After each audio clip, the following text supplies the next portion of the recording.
युवा सशक्तिकरण योजना के अंतर्गत टैबलेट और स्मार्टफोन वितरण और उनकी आकांक्षाओं के अनुरूप अत्याधुनिक सुविधा से युक्त मेडिकल कॉलेज गोरखपुर बने। केंद्र और प्रदेश सरकार की 55 करोड़ से अधिक की परियोजनाओं के आज के इस लोकार्पण और शिलान्यास कार्यक्रम में उपस्थित मंच पर उपस्थित प्रदेश सरकार में मंत्री श्री संजय निषाद जी, महापौर गोरखपुर डॉक्टर मंगलेश कुमार श्रीवास्तव जी, विधान परिषद सदस्य डॉक्टर धर्मेंद्र सिंह जी, मान्य विधायकगण श्री महेंद्र पाल सिंह जी, श्री राम चौहान जी, श्री राजेश त्रिपाठी जी, श्री विपिन सिंह जी, श्री प्रदीप शुक्ला जी, डॉक्टर विमलेश पासवान जी, श्री श्रवण निषाद जी, प्रमुख सचिव चिकित्सा स्वास्थ्य एवं परिवार कल्याण श्री पार्थ सारथी सेन शर्मा जी, प्रधानाचार्य बीआरडी मेडिकल कॉलेज डॉक्टर राजकुमार जायसवाल जी, भारतीय जनता पार्टी महानगर के अध्यक्ष Shri Rajesh Gupta ji, BRD medical college के हमारे सभी मेडिकल कॉलेज के फैकल्टी मेंबर्स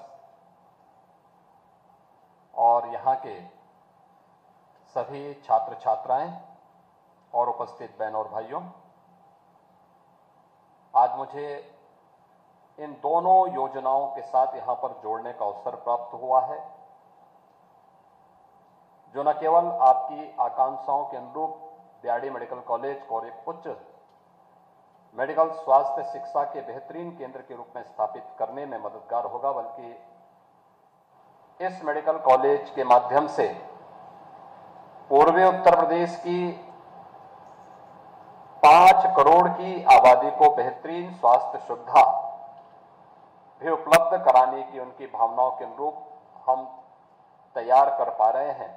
इसके लिए बीआरडी मेडिकल कॉलेज को उत्तर प्रदेश के चिकित्सा शिक्षा और स्वास्थ्य एवं परिवार कल्याण विभाग को और पूर्वी उत्तर प्रदेश से जुड़े हुए आम जनमानस को भी मैं इसके लिए हृदय से बधाई देता हूं, अपनी शुभकामनाएं देता हूं। हमने देखा है, मैं आज से नहीं पिछले 30-35 वर्षों से बीआरडी मेडिकल कॉलेज के पतन और उत्थान की कहानी को बहुत नजदीक से देखता रहा हूं। मुझे याद है 1996-97 में जब मेरे पास यहाँ के एमबीबीएस के फाइनल ईयर के छात्रों ने गुहार लगाई थी कि साहब हमारा मेडिकल कॉलेज बंद हो रहा है, हम कहां जाएंगे। और मैं देखता हूं आज वे छात्र अच्छे डॉक्टर बनकर के प्रदेश और देश के अंदर अलग अलग जगहों पर कार्यरत हैं। मैं कहीं जाता हूं, वे लोग मुझसे मिलने के लिए आते हैं। मुझे याद है जब मैं 98 में पहली बार गोरखपुर से सांसद बना था, तो हम लोगों ने इस लड़ाई को प्रारंभ किया, इसको लेकर एक अभियान चलाया, राज्य शासन से लेकर के केंद्र शासन तक। एक समय था जब संसाधनों का अभाव था, यहां की डिग्री की मान्यता खतरे में थी और बीआरडी मेडिकल कॉलेज का ये सीजन तो पूर्वी उत्तर प्रदेश के लोगों के लिए एक अभिशाप बनकर के आता था। आज मैं यहां पे इंसेफ्लाइटिस वार्ड को देख रहा था, कितना नीट एंड क्लीन था। आज मैं यहां देख रहा था, सुविधाएं देख रहा था, मैं मरीज और मरीज के परिजन के चेहरे को देख रहा था। मैं मुझे बणवाड़ में भी जाने का अवसर प्राप्त हुआ और मैं देख रहा था।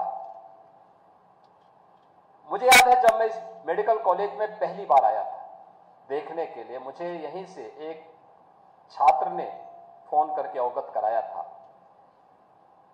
कि बड़ी मात्रा में पेशेंट भर्ती हैं, कोई सुविधा नहीं है। उस समय पुरानी बिल्डिंग के तीसरे फ्लोर में, थर्ड फ्लोर में इंसेफ्लाइटिस का वार्ड था और मैं वहां अचानक आया। वहां मैंने देखा कितनी दुर्व्यवस्था थी। एक बेड में 4-4 पेशेंट, एक भी पंखा नहीं चल रहा था, यानी एसी और कूलर की बात तो दूर, पंखे तक नहीं चल पा रहे थे।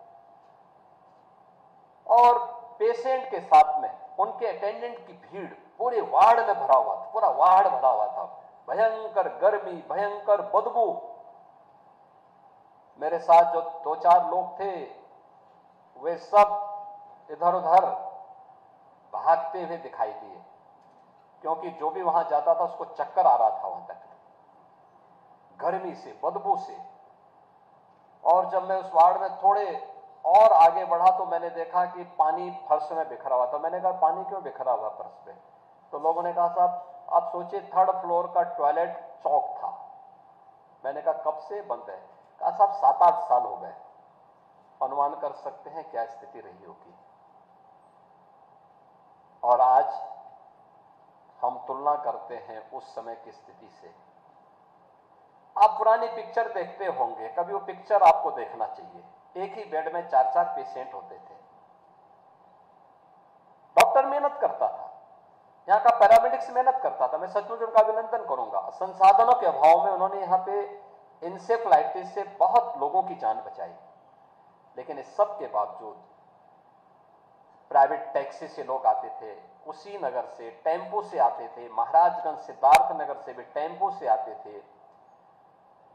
और पिछले 6 वर्ष के अंदर आपने बदलती हुई तस्वीर देखा है। मैं आज देख रहा था, मैं पूरे आंकड़े इकट्ठे कर रहा था, कुल 40 पेशेंट अब तक इंसेफ्लाइटिस के आए हैं, कोई कैजुअल्टी नहीं है। यह दिखाता है बीमारी पर प्रभावी नियंत्रण कैसे होता है। एक मॉडल है, एक स्टडी है ये। हम इसको देश के सामने, दुनिया के सामने रख सकते हैं। हमने सफलता प्राप्त की इसलिए क्योंकि यहां पे डॉक्टर्स की टीम, स्वास्थ्य विभाग और चिकित्सा शिक्षा विभाग की टीम अंतर विभागीय समन्वय के माध्यम से प्रशासन के साथ में, पब्लिक के साथ में, स्टेक होल्डर्स के साथ में, अंतर्राष्ट्रीय संस्थाओं के साथ मिलकर के उसको प्राप्त करने के लिए अडिग दिखाई दी। हम आभारी हैं प्रधानमंत्री मोदी जी के, जिन्होंने आने के बाद इंसेफ्लाइटिस की समस्या का समाधान हो, यहां के मासूम जो असमय काल कलवित होते हैं उन्हें इससे मुक्ति मिले, इसके लिए उन्होंने गोरखपुर में पहले इस बीआरडी मेडिकल कॉलेज में सुपर स्पेशलिटी का ब्लॉक दिया, जो इस कॉलेज में, इस मेडिकल कॉलेज में बाल संस्थान के बगल में बनकर के तैयार हो चुका है। और कोरोना कालखंड में उसने सैकड़ों लोगों की जान बचाई थी। हम आभारी हैं प्रधानमंत्री मोदी जी के, जिन्होंने गोरखपुर में आईसीएमआर की रीजनल वायरोलॉजी सेंटर यहां पर स्थापित किया। और एनआईवी पुणे के बाद बीआरडी मेडिकल कॉलेज अकेला गवर्नमेंट मेडिकल कॉलेज है स्टेट गवर्नमेंट का, जहां पर इस प्रकार का केंद्र संचालित है, वह है बीआरडी मेडिकल कॉलेज। मैं चाहूंगा आप लोगों को जाना चाहिए, कभी विजिट करना चाहिए, वहां पे देखना चाहिए क्या कार्य पद्धति है, कैसे हम इसके माध्यम से एक बड़ी मात्रा में सेवा कर सकते हैं। और हम आभारी हैं मोदी जी के, जिन्होंने 2016 में गोरखपुर और पूर्वी उत्तर प्रदेश की आवश्यकता को ध्यान में रख करके एम्स गोरखपुर के लिए स्वीकृत किया और एम्स चालू हो चुका है। और मैं यहीं से कहता हूं कि बीआरडी मेडिकल कॉलेज हमारा पुराना मेडिकल कॉलेज है। और बीआरडी मेडिकल कॉलेज, मैं अभी पेशेंट से बात कर रहा था, कोई महाराजगंज से था, कोई कुशीनगर से था, कोई देवरिया से था, कोई बस्ती से था, कोई बिहार से था, कोई नेपाल से था, एक पेशेंट गोरखपुर का भी था। मैंने उन लोगों से पूछा, मैंने कहा भाई मेडिकल कॉलेज हमारा सिद्धार्थनगर में भी चालू हो चुका है, देवरिया में भी चालू हो चुका है, बस्ती में भी चालू हो चुका है, लेकिन बीआरडी के प्रति लोगों के मन में यह भाव आज भी है कि वे पेशेंट जब थोड़ा सीरियस होता है तुरंत लेकर के गोरखपुर में बीआरडी में लेकर के आए हैं। यह एक विश्वास है। दूसरा है कि गोरखपुर में लेके आए हैं तो नाम के कारण तो एम्स बड़ा संस्थान है, लेकिन तब भी वह बीआरडी में लेके आए हैं, ये उससे भी बड़ी बात है।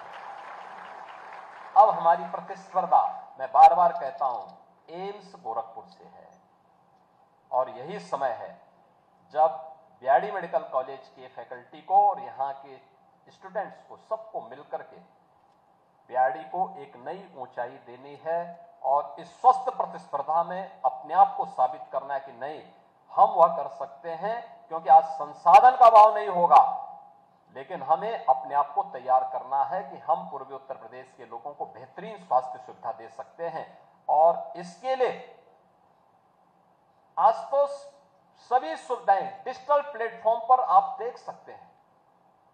स्वास्थ्य विभाग ने भी टेलीमेडिसिन के माध्यम से बहुत सारी चीजें आगे बढ़ाई हैं। आप अच्छे संस्थान से अपना एमओयू कर सकते हैं, एसजीपीजीआई से कर सकते हैं, एम्स दिल्ली से कर सकते हैं, देश और दुनिया के अच्छे संस्थान से कर सकते हैं, और इसके लिए ऑनलाइन प्लेटफॉर्म पर आपको इस सुविधा प्राप्त हो सके, इसके लिए फाइनल ईयर के छात्रों को टैबलेट और स्मार्टफोन से भी आच्छादित किया जा रहा है कि आप कम से कम इस सुविधा का लाभ व्यक्तिगत रूप से भी और संस्थान के स्तर पर भी इसका लाभ ले सकें। हमारा युवा तकनीकी दृष्टि से अपने आप को अक्षम न माने, यह महत्वपूर्ण है और सरकार इसके लिए आपके साथ खड़ी है।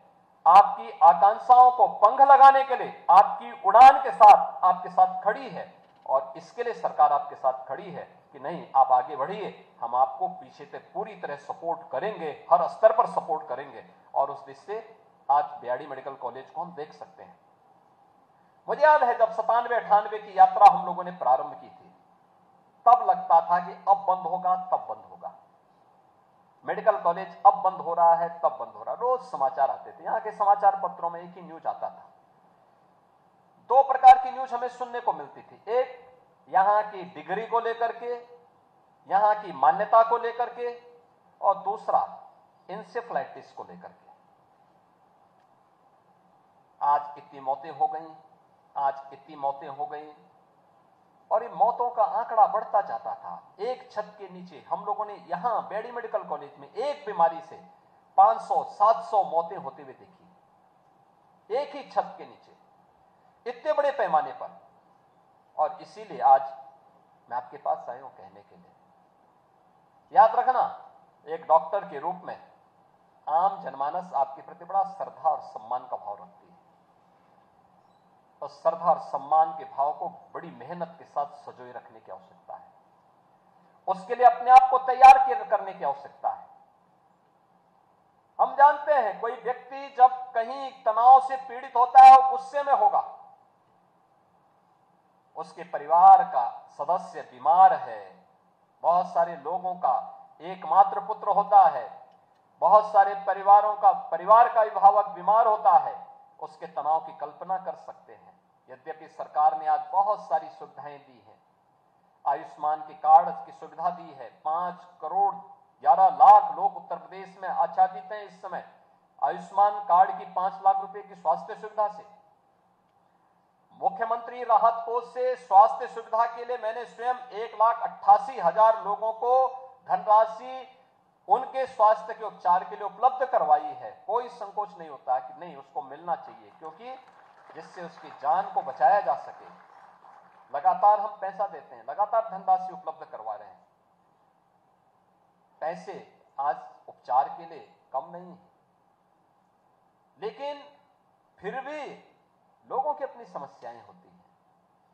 आज आप देखते होंगे, जब पहले लोग टेम्पो से और जीप से यहां पेशेंट लेकर के आते थे, आज 1 108 की एम्बुलेंस किसी भी जिले से यहां लेकर के आती है और उसको यहां पे बेहतरीन सुविधा उपलब्ध करवाने के प्रयास होते हैं। लेकिन आपकी सेवा, कितनी भी मेहनत आप करें, कितने भी परिश्रम करें, और आपके सारे अच्छे कार्य तब धूमिल हो जाते हैं जब किसी मरीज के साथ या मरीज के अटेंडेंट के साथ कोई मारपीट की घटना घटित होती है। बाहर पब्लिक में बड़ी अनास्था का भाव पैदा होता है, बड़ी अश्रद्धा का भाव पैदा होता है, खिन्नता देखने को मिलती है, लोगों के मन में इस बात की बातें देखने को मिलती है, देखिए क्या है, डॉक्टर क्या कर रहे हैं। सब हमारा पेशेंस हमारी पहचान बननी चाहिए, डॉक्टर की पहचान बननी चाहिए। क्योंकि अगर धैर्य खोए, अगर आप कार्य करने की स्थिति में नहीं है, तब तो फिर पता लगा कि अचानक आपका पेशेंट जवाब दिया और ओटी पे लेटा हुआ पेशेंट के प्रति कोई ऐसी स्थिति हो गई, क्या होगा वहां पर? वो हमारी योग्यता पर प्रश्न चिन्ह खड़ा करेगा। और इसीलिए मैं कहूंगा कि हमारा उसके प्रति सद्भावना होनी चाहिए। एक आपकी प्यार की बोल उसके जीवन में नया परिवर्तन दे सकती है, उसको नया जीवन जीने के लिए आगे बढ़ा सकती है। और पिछले 7 वर्ष के अंदर प्रदेश के अंदर जो कार्य हुए हैं, यहां पर हमारे विधायक ने भी आपके सामने कहा, इंसेफ्लाइटिस की भी उन्होंने चर्चा की। आज पीएचसी, सीएचसी, डिस्ट्रिक्ट हॉस्पिटल की स्वास्थ्य सुविधाओं को बेहतर किया गया। आज स्पेशलिस्ट डॉक्टर्स की तैनाती करने के लिए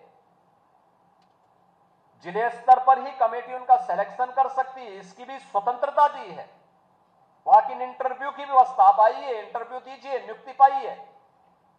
मुझे लगता है कि डॉक्टर को ही यह सुविधा प्राप्त हुई है, अन्य सर्विसेज में नहीं अभी ये सुविधा है। और मुझे लगता है इस सुविधा का लाभ लेना चाहिए, इसके लिए हमने अपने आप को तैयार करना चाहिए। यूपी जैसा राज्य, आप सोचिए, पहले गोरखपुर मंडल में 4 जिले, कोई मेडिकल कॉलेज, अकेले बीआरडी मेडिकल कॉलेज था। बस्ती जिले में, बस्ती कमिश्नरी में 3 जिले, कोई मेडिकल कॉलेज नहीं था। देवीपाटन कमिश्नरी में 4 जिले, कोई मेडिकल कॉलेज नहीं था। आजमगढ़ कमिश्नरी में 3 जिले, कोई मेडिकल कॉलेज नहीं था। अयोध्या कमिश्नरी में 5 जिले, एक भी मेडिकल कॉलेज नहीं था। और आज अगर मैं गिनाना शुरू करूं, कुशीनगर में मेडिकल कॉलेज, देवरिया में मेडिकल कॉलेज, बस्ती में मेडिकल कॉलेज, सिद्धार्थनगर में मेडिकल कॉलेज, गोंडा में मेडिकल कॉलेज, बहराइच में मेडिकल कॉलेज, बलरामपुर में हम लोग एक मेडिकल कॉलेज के निर्माण के कार्यक्रम को आगे बढ़ा रहे हैं, यानी हॉस्पिटल बन चुका है, आगे के कार्यक्रम चल रहे हैं। अयोध्या में मेडिकल कॉलेज, अंबेडकर नगर में मेडिकल कॉलेज, सुल्तानपुर में मेडिकल कॉलेज, रायबरेली में एम्स, अमेठी में मेडिकल कॉलेज, यानी आप देख सकते हैं एक लंबी श्रृंखला खड़ी हो चुकी है। आजमगढ़ में मेडिकल कॉलेज, बलिया में भी प्रक्रियाधीन है, और महाराजगंज का पीपीपी मोड पर जो मेडिकल कॉलेज है, इस बार उसमें भी प्रवेश हो रहे हैं, यानी महाराजगंज जिला भी इस श्रेणी में खड़ा हो चुका है।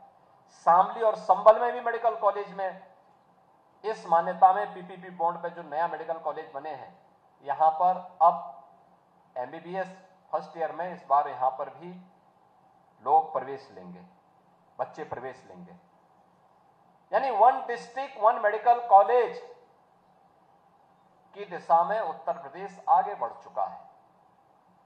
स्वाभाविक रूप से अकेले उत्तर प्रदेश में इस वर्ष लगभग 10,500 से अधिक एमबीबीएस की सीट्स पे एडमिशन होने हैं। याद करिए, 10,500 से अधिक। एक नई, यानी हम डॉक्टर्स की कमी को पूरा करने की दिशा में तेजी के साथ आगे बढ़े हैं, और उस दिशा में जो प्रयास प्रारंभ हुए हैं वह सचमुच बहुत ऐतिहासिक है, ऐतिहासिक है, कोई कल्पना भी नहीं कर सकता इसके लिए। लोगों को स्वास्थ्य की सुविधा प्राप्त करना उसका अधिकार है, और आज उस दिशा में कार्य प्रारंभ हुआ है। इन स्थितियों में आज जब हम लोग यहां पर बीआरडी मेडिकल कॉलेज में हैं, जहां मेडिकल कॉलेज नए बन रहे हैं, वहां तो हम सुविधाओं से उसको पूरा कर ही रहे हैं, लेकिन पुराने मेडिकल कॉलेजेस को भी सुविधाओं से आच्छादित करना है। जैसे आज यहां पे हम लोग आए थे, बर्न यूनिट का आज यहां पर लोकार्पण का कार्यक्रम संपन्न हुआ, सीटी स्कैन की मशीन का भी शुभारंभ हुआ, national emergency life support lab की स्थापना और उसका लोकार्पण का कार्यक्रम भी आज यहां पे संपन्न हुआ, लिथोट्रिप्सी मशीन का भी आज शुभारंभ हो रहा है, फार्मेसी कॉलेज के विस्तार के कार्यक्रम को भी आज यहां पे उसके निर्माण कार्य का लोकार्पण हुआ है, जेनेटिक मेडिसिन की ओपीडी, पीडियाट्रिक्स एवं ऑर्थोपेडिक ओपीडी का शुभारंभ, माइक्रोबायोलॉजी विभाग में सैंपल कलेक्शन सेंटर की स्थापना, पैथोलॉजी विभाग में fully automated tissue process, fully automated urine analyser, 5 part Sysmex CBC analyser और न्यू एडवांस टेक्नोलॉजी के हार्मोन ट्यूमर मेकर डिटेक्शन की एनआईटी मशीन की स्थापना का कार्य भी आज यहां पर का शुभारंभ हो रहा है, मिल्क बैंक का शुभारंभ भी आज यहां पर हुआ है और शिलान्यास के लिए नर्सेज हॉस्टल यहां पे 100 सीटेड, इसके लिए भी 30 करोड़ रुपए अलग से दिए गए हैं। ये सभी चीजें आज यहां पर उपलब्ध कराई गई हैं। आज इसी का परिणाम है प्रदेश में स्वास्थ्य की सुविधाएं। देखिए, मेरा मानना है हम कुछ भी करें, रिजल्ट क्या है, अंततः हमारा रिजल्ट क्या है, और रिजल्ट की तरफ जब हम आते हैं तो मैं अपना आकलन स्वयं नहीं कर सकता, हमारी स्वयं की एजेंसी नहीं कर सकती है। नेशनल हेल्थ सर्वे की रिपोर्ट इस बारे में बताती है। अगर मैं इस ओर ध्यान उपलब्ध कराऊं तो उत्तर प्रदेश के अंदर अगर हम इस समय की बात को देखें तो 2011 से 14 के बीच में 285 जो मातृ मृत्यु दर थी, वह आज के समय में लगभग 150 से लेकर 165 के बीच में है। कितनी गिरावट आई है, 285 से घट करके लगभग 150 से 165 के बीच में, 150 से 165 के बीच में। ऐसे ही शिशु मृत्यु दर जो हुई है उसमें कमी आई है। यह पहले जो 57 प्रति हजार थी, आज वह घट करके 30 से लेकर 35 प्रति हजार आती है। ये दिखाता है कि हमारे प्रयास एक सही दिशा में आगे बढ़ रहे हैं। हमें इस दिशा में निरंतर आगे कार्य करने के लिए अपने आप को तैयार करना चाहिए। अपने आप को हमेशा, कहीं पे नई तकनीक है, कहीं कुछ नया कुछ शोध हुआ है, उसके बारे में जानकारी लेने के लिए, और नेशनल एजुकेशन जो पॉलिसी आई है इसके अंतर्गत तो इस प्रकार की तमाम प्रकार की सुविधाएं उपलब्ध करवाने की दिशा में सरकार के स्तर पर प्रयास प्रारंभ हुए हैं। आज बीआरडी मेडिकल कॉलेज को ये 55 करोड़ रुपए से अधिक की जो परियोजनाएं प्राप्त हुई हैं, मुझे पूरा विश्वास है कि बीआरडी मेडिकल कॉलेज की सेवाओं को और बेहतर करने में इससे मदद मिलेगी और बीआरडी मेडिकल कॉलेज एक अच्छे स्वास्थ्य केंद्र के रूप में, चिकित्सा शिक्षा के एक बेहतरीन केंद्र के रूप में अपने आप को स्थापित करके एक लोगों के सामने अपनी अलग छाप छोड़ेगा। इस विश्वास के साथ आज मैं एमबीबीएस फाइनल ईयर्स के और पैरामेडिकल के फाइनल ईयर्स के जितने भी छात्र यहां पर आए हैं, जिन्हें स्वामी विवेकानंद युवा सशक्तिकरण योजना के अंतर्गत एक टैबलेट उपलब्ध कराए गए हैं, इन सबको मैं हृदय से बधाई देता हूं। मेडिकल कॉलेज को इन सुविधाओं के लिए बधाई देता हूं। पूर्वी उत्तर प्रदेश की जनता, गोरखपुर समेत पूर्वी उत्तर प्रदेश की जनता जो इन सुविधाओं का लाभ प्राप्त करने वाली है, उन सबको मैं इसके लिए हृदय से बधाई देता हूं और विश्वास व्यक्त करता हूं कि बीआरडी मेडिकल कॉलेज आज अपनी बेहतरीन सुविधाओं के माध्यम से आज स्वास्थ्य के क्षेत्र में, चिकित्सा शिक्षा के क्षेत्र में अपना एक मानक तय करेगा। आप सबके प्रति मेरी शुभकामनाएं। धन्यवाद। जय हिंद।